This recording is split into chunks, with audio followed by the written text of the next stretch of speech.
Yeah. What's good, everyone? Welcome to another episode of the Not So CEO Talk Show. I've been gone for a minute, but I am back better than ever, on time and ready to shine. So, for one, we're going to do things a little differently today. For one, it's not really an episode. Going back to the drawing board, I decided to, want to create some one-on-one time for my business owners, my creative business owners, my service-based business owners, product-based business owners, and create one-on-one segments where I can do everything from go over specific topics pertaining to business growth, pertaining to branding, pertaining to operations, client management, client target strategy, so on and so forth. And that's what we're going to do today. So for the first office hours, I'm super excited to actually go into today. Today's topic is how people pleasing can ruin professional relationships. So I'm not sure about you, but I grew up people pleasing, and all it did was go into overdrive into adulthood. Let me explain. So growing up, I was pretty independent as the only child, and I realized that a lot of my people-pleasing tendencies tend to stem from my childhood. So I'm very, very, very aware of this. I'm aware that there is this thing inside of me that has to tie the way that I value myself with the way other people see me. And for me to, one, even come out and say that, I'm a reformed people pleaser. Let me just say that for one. It took some time for me, especially just some time in therapy, to even recognize that a lot of the situations that I got myself in could have simply been resolved if I just went with my gut feeling and said no. So one of the things that, for one, let me just even break down what people pleasing is. So people pleasing is putting someone else's needs before our own. Have you ever been in a situation where you might have gone out your way for someone, and as a result of it, you ended up messing up things that you prioritized, or maybe inconvenienced yourself in a way just to make sure somebody else was okay? And the last thing we want to do is have this happen in business, because this is the way your bills are getting paid, okay? The last thing you need to be doing while running a business, especially a profitable business, is people pleasing. And a lot of the times we need to understand that there is a clear delineation between people pleasing and customer service and customer support, okay? So I'm currently reading this book, and it's called I believe it's called Deep Work, Do the Deep Work, by Nicole LaPera. And one of the things she mentions in one of her chapters about boundaries is, or about, actually it's a chapter on boundaries, but they talk about people pleasing in particular. And she says, always meeting the needs of others is an unattainable goal and ultimately results in a neglect of our own means. I read that. I was like, whoa. Right? And we're in a world where we're taught, do everything for others, sacrifice yourself, burn yourself in the fire, save everyone. And we don't even get the chance to save ourselves. One of the first things that you do when you get on a plane is, when they get us, all buckled up and we're ready for takeoff, they do their instructional where they, show you how to put on your mask and how to put on your life vest and whatnot. And one of the most significant things that they mention is to always put on your mask first before helping everyone else's, even your children, right? Because how are you going to are you going to die saving your child, right? Because sometimes when we're pressured to make decisions, we allow our conditioning and opinions of other people and their pressure us into making decisions. And it doesn't even have to go down like that. It really doesn't. And it results in a lot of different things. We end up in a lot of one-sided relationships, and you end up feeling like a doormat sometimes. And who the hell gets into business to feel like a doormat? I don't think anyone does.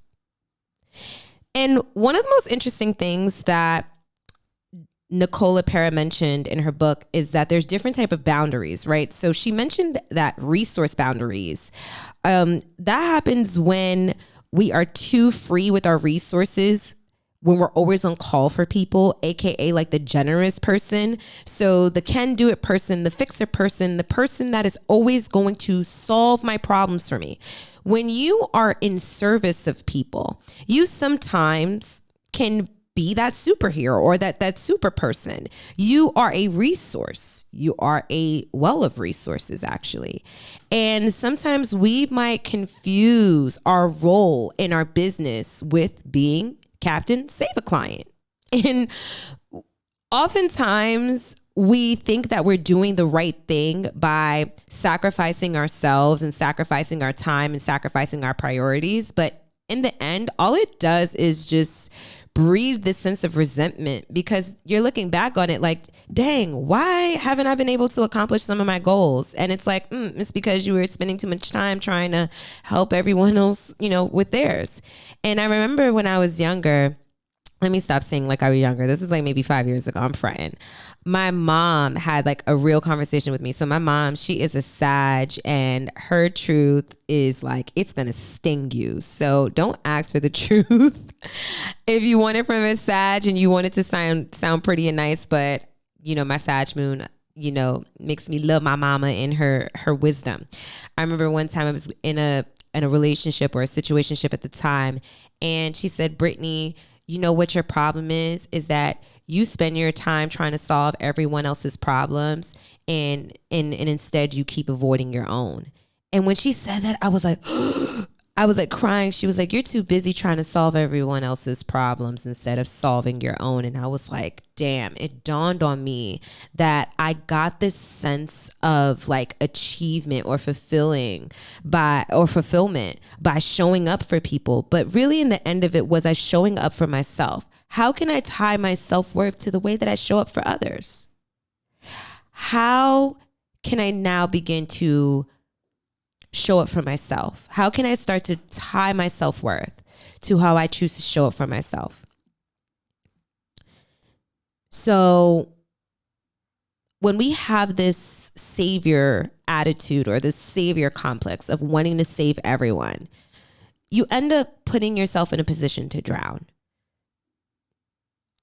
You can't pour from an empty cup. Do you have all of your needs taken care of before you say yes to this? Before you commit to another thing, before you add another thing on your plate, before you say, yes, I'm going to show up to this baby shower you don't want to go to. It's crazy how we're so afraid to say no. There's been times where my gut has told me, Brittany, stay home. My feelings have told me, Brittany, stay home. And we will try to rationalize with our minds why we need to show up, why what you have is going on is much less, because we're looking for love. We're looking for validation. And it's so much easier to get that quick hit from a stranger, right? Or a friend than it is to tell yourself in the mirror, I think you're amazing. I think that you're worth it. I think your value is infinite. I believe that your creativity is inspiring and impactful. Like, how often do we even talk to ourselves, right? So that's just the gist of people pleasing. And again, me being super transparent, I noticed that my people pleasing tendencies happened to grow from my childhood into my adulthood, and then into, from friendships into my business relationships, which is again a no. It is a no, right? So for one, let's even try to recognize, just for one, when it comes to having a business, this is your business. Again, this is your livelihood. This is how you pay your bills. This is how you secure your right to be here. This is how you meet your basic needs and your essentials, right? People pleasing can put you in a position as to where you are losing instead of winning. Now, there is a big difference between being compassionate and helping versus people pleasing, because a lot of the times we are just looking for that quick hit of validation. We're just looking to say, oh my God, great job. You're so amazing. You're this and you're that. And we keep going back for that hit, keep going back for that hit. And once you don't get it anymore, we're here not feeling appreciated. But do you appreciate yourself? So one of the things I want to go into is, for one, what people pleasing looks like in professional relationships. So I've dealt with a lot of these myself as well. So number one, you always say yes. That's number one. You're always saying yes. You never say no. That is the first time. That is the first sign to show you what people pleasing looks like, is always saying yes. Why are you always available? If you have goals and dreams, how are you always available? How do you always have the time for everybody else but you? That doesn't make any sense. That's really backwards. And we need to get it together. I need to hear this. So when I'm speaking out loud, I'm speaking to myself as well. So these are some things I'm going to make sure that I go back over and reincorporate into my practice, because I'm like, oh, girl, you make sure you're doing this. But these are things that I've learned from experience. There's been times where I've said yes when I really should have said no. Like, no, I should not do your project over because you went missing for 8 months. No, I cannot rush and get this thing done in the next 24 hours because it takes me 2 weeks. No, I will not, hop on a phone call right now just because you want to, right? And always saying yes to someone else is saying no to you, right? Saying no to other people is saying yes to yourself. Now, again, I'm not encouraging anyone to be, a self-centered tyrant. But let's be real. There's nothing wrong with being self-centered, because when you are able to fill your own cup, you are going to be so enthusiastic about sharing what flows out of that. Because you're good, it's nothing for you to give anything away. And only give away what you can. Only give away charity.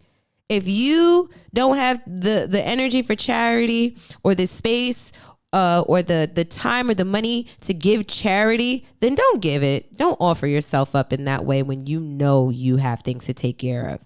Yes, I'm calling you out. Yes, I'm calling you. I'm calling myself out too. Stop making other people's crises your emergency. It is not your emergency. Okay? You do not have to stop, drop, and roll over just because someone expects you to. Okay? So people pleasing can also, in professional relationships, can also look like expediting your creative process to make a deadline. Again, spending time you don't got. An hour call that might turn into 2 hours. And you're just like, on the phone. And it's like, girl, no, you got things to do. You need to market on Instagram. You need some clients this month. You need to get off this call. Limit it. Waiting 3 months for your client to send the content for a website. Right? Just saying, okay, I'm going to just wait. And I've done this before, and it is not the most idealistic thing to do, especially being that you're not considering the time. Something that can delay you right now for like 3 months can impact you for 6 months or even a year.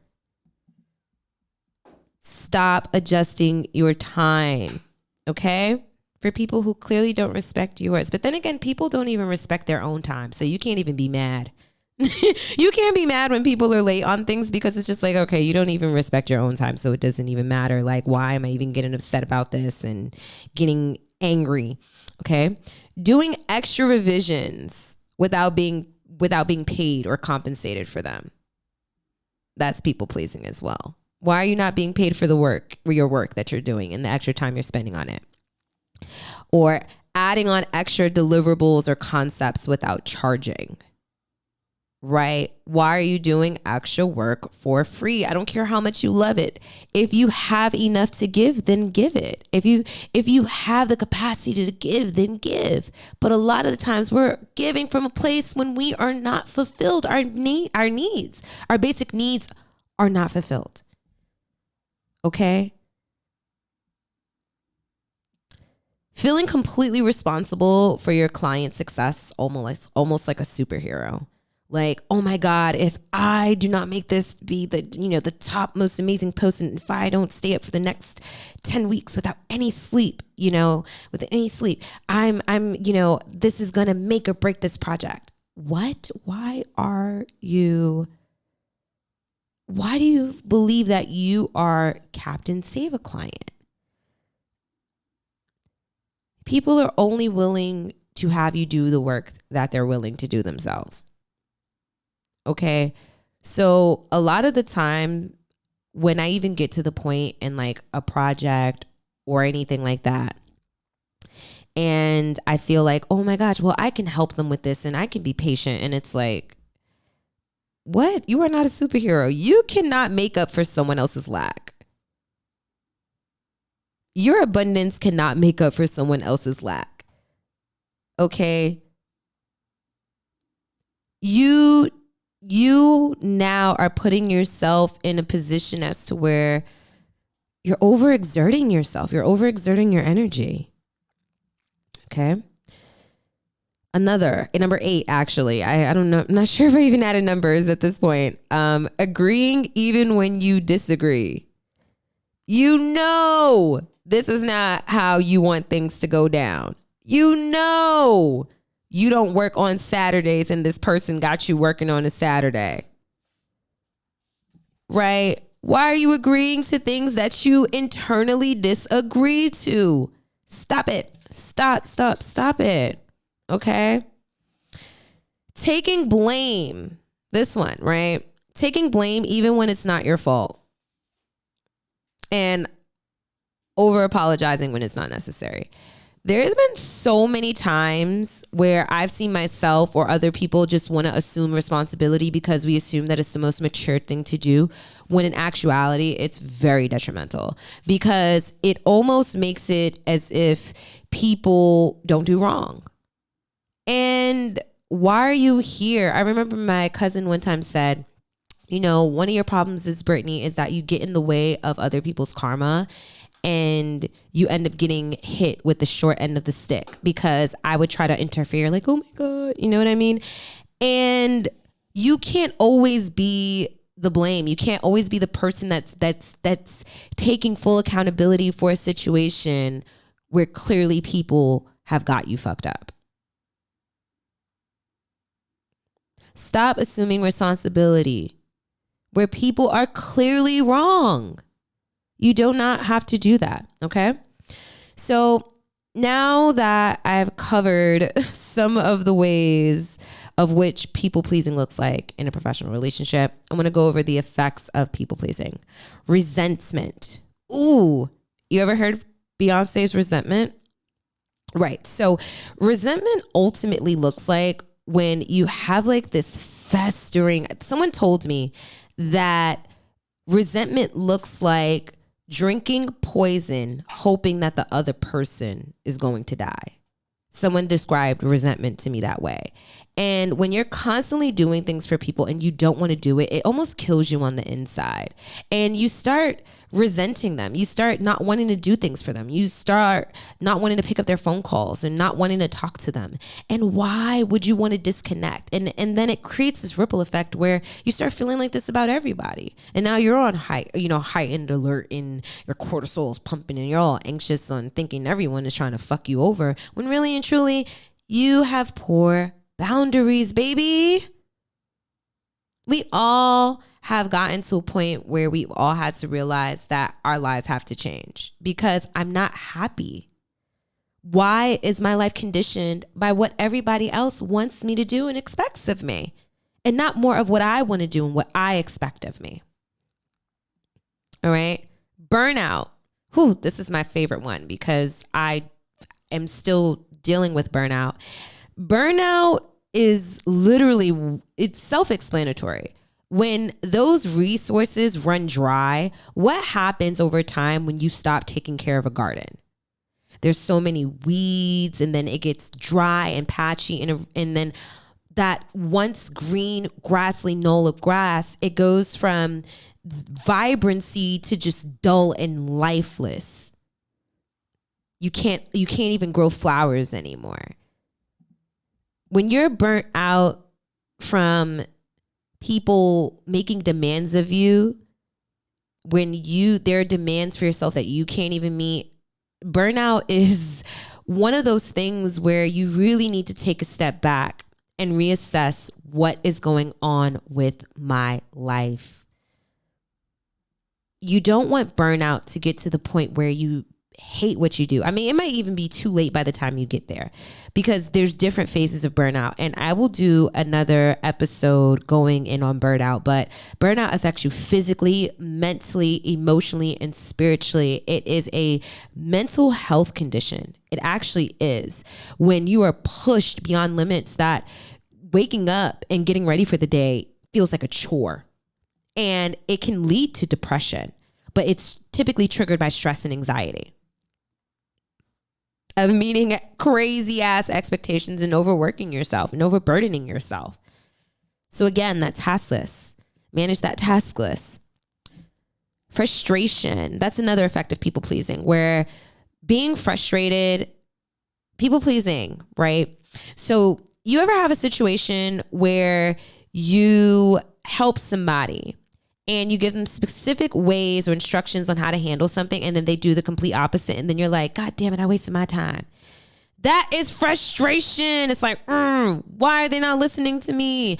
Or why is this not working out for me? Frustration is that feeling of, why is this not working out for me? Why aren't things flowing the way that they naturally should? Frustration is an indication that things need to change. And we're going to talk about that too, right? Inauthenticity. When you are trying to please everybody else, how do you even know who you are and what you want? You are so conditioned to be like everyone else and conditioned to, be conditioned to their wants and their needs. And this can even be society as well, if you were talking on a grander scale. You need to be able to choose you and choose what you want and choose where you want to be and choose how you want to show up in the world. When you're constantly doing everything for everyone else in the way that they want it to be done, how can you ever see or even address what your needs are? Okay. Low self-worth. The last thing you want to do, again, is tie the way you feel about yourself to the way other people feel about you. And isolation. This is a big one. I've done this myself, where you get to a point where you become a bit more cynical and you no longer even really want to be as social as you used to be. And you start being skeptical of everyone and the intentions of everyone around you. And why do you want to feel like that? And that is because you people pleasing has pushed you to the point where you feel like now you don't want to do anything for anyone, and you don't want to be robbed of that spirit. You don't want to be robbed of that generous spirit. It's just that not everyone deserves your a level of generosity. Not everyone deserves the best version of you. Some people could get pieces and bits, and not everyone deserves the mile. Some people deserve the inch. Some people deserve 5. Some people don't deserve anything at all. Okay. So now let's just maybe go over lastly how to stop people pleasing and ultimately have better business relationships. So for one, Staying true to yourself in your business policies, right? Staying true to yourself in your business policies look like you withholding your end of the bargain, you presenting yourself, in a transparent way, your policies in a very transparent ways, and you withholding that, right? If a project does not align with your integrity, it has got to go. If this project is making you feel less of who you are or what you bring to the table, you need to let it go. There are certain things that we take on because we feel like we need to be responsible for them, but we do not have to be responsible for other people's problems, especially when they are not willing to take responsibility to clean up their own mess. Okay. Number 2, creating healthier boundaries and actually using those policies and agreements, right, to protect yourself. You want to make sure that the boundaries that you're setting, and I'm going to do another episode on this, or another segment on this, when I'll go into how to develop boundaries in business. But ultimately, use your boundaries, aka your business policies, as a way to manage your outcomes and your expectations when it comes to projects, right? If someone's asking you for something and it's not in the contract, it's like, honey, it's not in the contract. I don't have to do that. Right? If it says that you only do 2 revisions, sorry, only 2 revisions. If it says that you only get, this amount, okay, this is what you get. This is the description. I was clear as possible. Number 3, use your intuition as a sounding board and listen to what it actually has to say. There's never been a time where my intuition spoke to me, or there's never been a time where my intuition, didn't speak to me, where I was like, damn, man, I shouldn't have listened to my intuition. I've never had one of those times. Every time my intuition has spoken to me, it has literally made me aware of what is going on and how I need to handle it, or exactly what might happen. It's almost like a gift of foresight. And my intuition, your intuition, tries to talk to you. It tries to communicate with you. It tries to let you know, something doesn't sound right. I don't think you should work with this person. They seem a little shady. Again, there's never been a time. So listen to your gut. Listen to your intuition. What does that say? All right. Number 4, create positive affirmations around your self-value. Look in the mirror and tell yourself how bomb you are. I remember for a long time, before I even became a creative director, before I even started the Idea Girl, I used to look at myself in the mirror and tell myself, because at the time, Martha Stewart and Kerry Washington were like the archetypes that I wanted to be like in business. And I used to say to myself, Olivia Pope. I used to say to myself, I'm going to be the Olivia Pope and Martha Stewart of marketing and branding. I didn't even know what that was. I was in college at the time. I had no clue plan on having a design agency, none of that. But I said that to myself every single day. And then you actually begin to start, you begin to see your affirmations actualize around you. You start taking initiative. Kanye West, he used to tell himself that I am the greatest rapper alive. For one point in time, not only was he, reigning, in his category, he superseded that just by his artistry. This man can create almost anything. And he tells us who he is. And you need to tell people who you are. You need to tell yourself who you are. And that is amazing. Okay? Number 5, ask for help. Closed mouths do not get fed. That is one of my favorite sayings. Closed mouths do not get fed. How will people know you need help unless you say you need help? How is anyone supposed to know you're struggling? If you don't explain to your client that, hey, I have a bunch of other projects in addition to yours.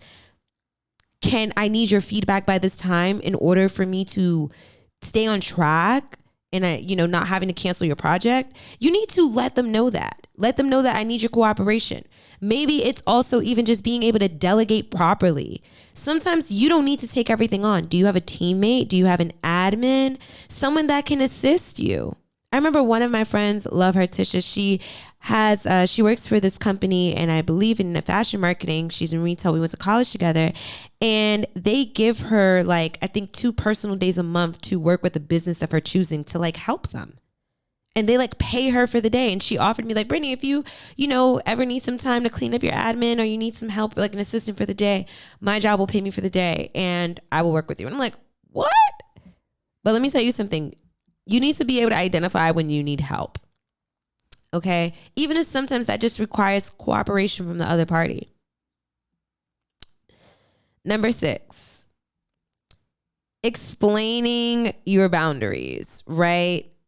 And what I mean by explaining your boundaries to people, right?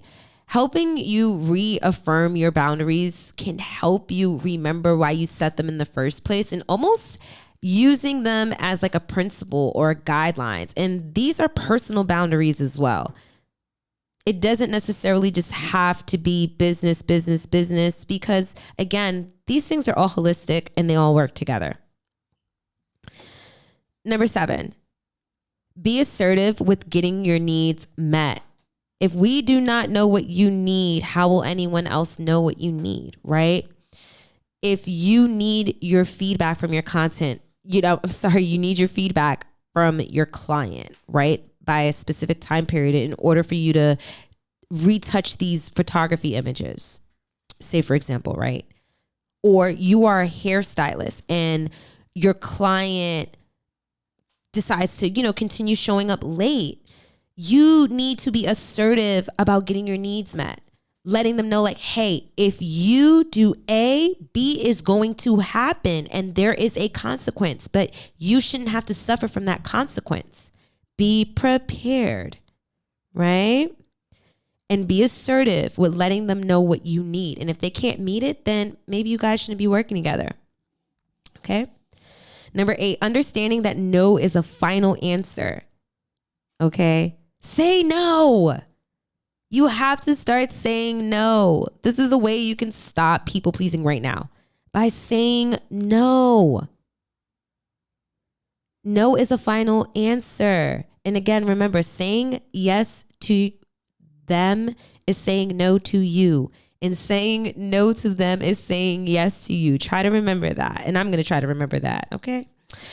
Number 9, identify your priorities. You need to know what is on your plate. Okay. You cannot keep taking on other people's tasks if you are not aware of what you have on your plate. Get organized, get structured. It is time for you to prioritize your priorities. What is significant? What is high priority in your life? What needs attention? What needs to be fixed? Okay. If all of your priorities in life are, not making its due date, then it's time to do a bit of reassessment and go back to the drawing board and figure out, where do we need to be? Where do we need to show up? Is this in alignment with my purpose? And then being able to create your life or your schedule or your lifestyle around that. Okay. Next, 10, take your time on responding. Now, this is email, text messages, whatever. Let me tell you something. As long as it's within communication parameters, when we're talking timelines, right? You don't want to drag it on. I'm not saying don't respond for 5 months or saying that's not what I'm saying. Do not let someone pressure you into giving you an answer right now. There's been times where I've been in calls with clients, entry calls, and they're like, how much is the price? And I'm like, I need to get back to you. Stop letting people pressure you into doing something you want to do right then and there and giving them a decision on the spot. You do not have to do that. You have every single right in the world to take the time to assess. You need to take the time to assess, see what's on your plate, see what you can handle, see what you have the energy for, see what you don't have the energy for, before you go out there making promises that you cannot hold yourself to. Okay? And number 11, feel free to change your mind. Stop being afraid. There's been times where I've promised people to do something and I felt pressured. I remember some time ago, somebody, wanted me to make an introduction, and at the time I didn't feel appropriate doing it because I had made a boundary to myself that I wasn't going to be introducing people to one another because I needed to focus on my relationships. And at the time there was just a lot of drama going on, and I will get into a whole nother episode on that, not the drama per se, but the topic, granted. And I just recognize and just realize that I do not have to hold myself to something, especially if it doesn't make me feel comfortable, because granted, yes, I should have said no in the first place, but you are allowed to change your mind. I don't know in what galaxy or universe said that you're not allowed to do that. I mean, of course, granted, something is, contracted, that's different, but you are allowed to change your mind as long as you are being respectful of time, you're being cognizant of that, and especially if it just doesn't feel true to who you are. Okay, so those are my 10 ways of how you can, pretty much stop people pleasing. Things that you can do to stop people pleasing. All right, so don't forget, right? The sun revolves around no planet. Every planet revolves around the sun. You cannot tie yours. You think the sun is concerned about the other planets? The sun, everything revolves around the sun. You are the sun. Life revolves around you, right? Life is not happening to you. Life is happening around you. And you can shift everything. You have that much power. Okay? Your self-worth is not tied to the way that people see you, to the way they feel about you, to what they think about you. That is not your concern. Everything that everyone thinks about you has everything to do with them and has nothing to do with you. Do not take that personal. They're sitting there saying all these things about you. Imagine what they say to themselves. Pay no mind to it, right? You need to show up for yourself. Because people pleasing is a disease, and a lot of us need to be cured of it because, again, it is ruining our relationships. And this can apply to platonic and romantic relationships as well.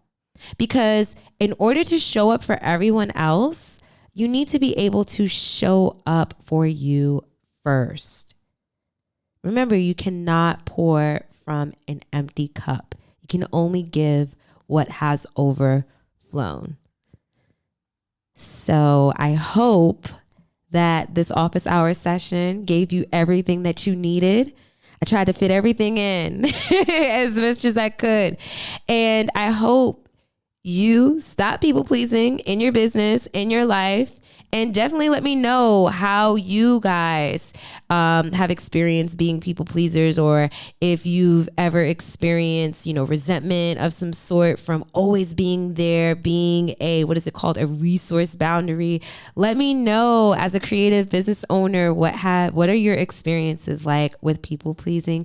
Thank you so much. My time is up. And I hope you've enjoyed this new segment of Not So CEO. And I will speak to you next time. Until then, peace.